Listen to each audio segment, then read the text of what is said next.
This is the last of the 7 videos that dispute the reasons Oxfraud gives for why Edward de Vere was not the author of the works of Shakespeare.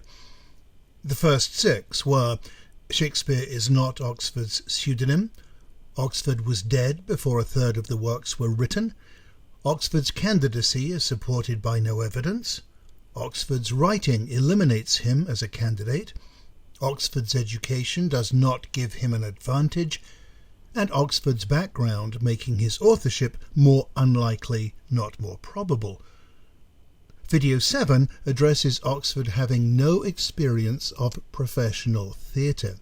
And reading straight from the Oxfraud site, we have: playwrights and actors of the time were commoners working under contract for money, not aristocrats. We even have details of the hierarchy and their terms of conditions from Ned Allain's surviving documents. It is unthinkable that an actor could be either illiterate or an aristocrat working anonymously. And honestly, there's not much to disagree with on this slide. Oxfraud goes on to say, and Will was definitely an actor and one of the best.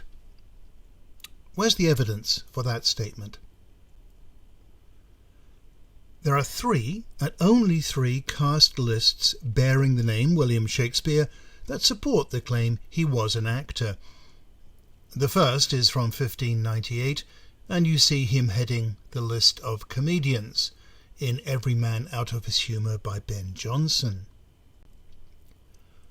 Also by Ben Jonson, Sejanus His Fall, this is 1603. He slipped a little to 2nd or 5th billing, depending on reading left to right or top to bottom, and someone inserted a hyphen in his name. During his lifetime, in his personal documents, the man from Stratford never spelt his name with a hyphen. And by 1623 he was back at the top, so I assume that's why Oxfraud says he was one of the best, and perhaps he was. It would be nice if we had documentation in the form of payment for any role he played, but unlike many of his companions, no such evidence exists. And yes, there may be reasons why it doesn't exist, but as I've said before, reasons for it not existing don't constitute evidence of proof it once did exist. And here's something tantalizing and completely inconclusive from the Dictionary of National Biography on the page for Henry Condell, one of the people we know for sure was an actor. In the retrospective list of 26 principal actors in all Shakespeare's plays in the first folio, parentheses, the word actor meaning all theatre men, not just performers. Some of the names on this list are of actors for sure, Burbage, Hemmings, Phillips, Kemp, Condell, Armin, but many are completely unknown, so one wonders if they were stage managers, technical assistants, investors, etc. Quite honestly, I have no idea if that's true, and if people want to believe what I've shown constitutes unambiguous, primary source evidence that Shakespeare was an actor, that's fine. Just don't then say that being an actor means he was a playwright. No form of logic supports that assertion. But let's go on. Apart from his patronage of 2 minor groups of players, Oxford had only slight connections to the professional theatre and none at all to the Chamberlains/King's Men, no theatrical training of any kind, or knowledge of stagecraft, both of which are necessary for writing plays. Well, okay, it wasn't necessary for Tom Stoppard or Michael Frayn when they started writing plays, but I'd like to go back to the Oxfraud statement. Oxford had only slight connections to the professional theatre. Let's look at those slight connections.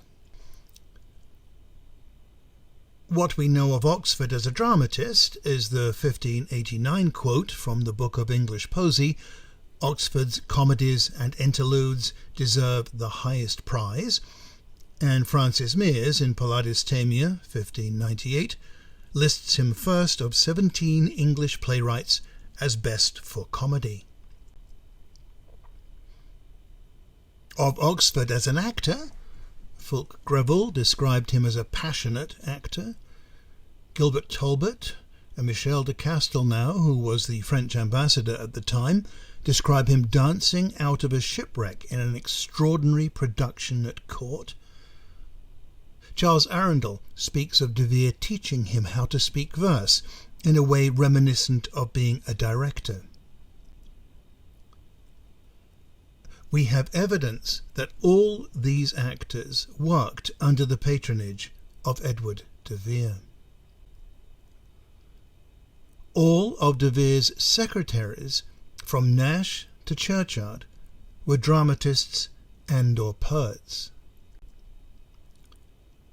John Lilly, William Hunnis, Henry Evans were producers, promoters, who all worked for de Vere, and between them they were all running 6 very important theatre companies: Oxford's Men, Oxford's Boys, the Queen's Majesty's Players, the Children of Windsor, Paul's Boys, and Children of the Chapel Royal.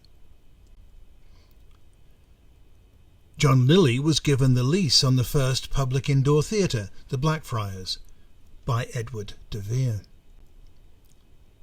Henry Evans passed the lease of the Blackfriars Theatre to James and Cuthbert Burbage, who were servants of Sir Walter Cope, who was the right-hand man of the Cecils, who were de Vere's in-laws.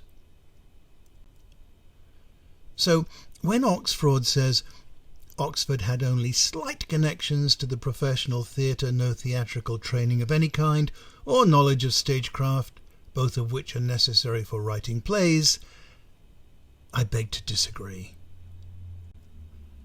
I also give all the credit for the previous slides in blue to Alexander Waugh, from whose video Richard Broome Knew I took the information.